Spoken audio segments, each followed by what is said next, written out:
একটা মজার কথা বলি, সেটা হলো আমরা যারা কোরআন হাদিস পড়াই, আলেম তালেব ইলম, সবাই হাদিসটা জানি যে শেষ জামানার সবচেয়ে বড় ফিতনা হলো মাসিহুদ দাজ্জাল।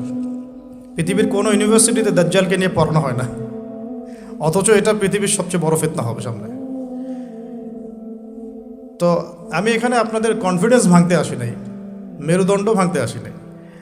আমি কয়েকটা জায়গায় আপনাদের দৃষ্টি নিবদ্ধ করতে এসেছি যে আইয়ামে জাহিলিয়া যে যুগটাকে আমরা বলতাম, এখন কিন্তু তার চেয়ে কোনো ভালো যুগে আমরা বসবাস করছি না।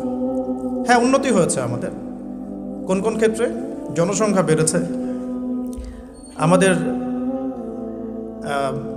সায়েন্স অ্যান্ড টেকনোলজির উন্নতি হয়েছে, প্রযুক্তিগত উন্নয়ন হয়েছে। আগেকার রোড এখনকার রোড এক না, এখন আমরা ফ্লাই করি, আমরা এক্সপোর্ট ইম্পোর্ট করি, আমরা মহাকাশ জয় করেছি।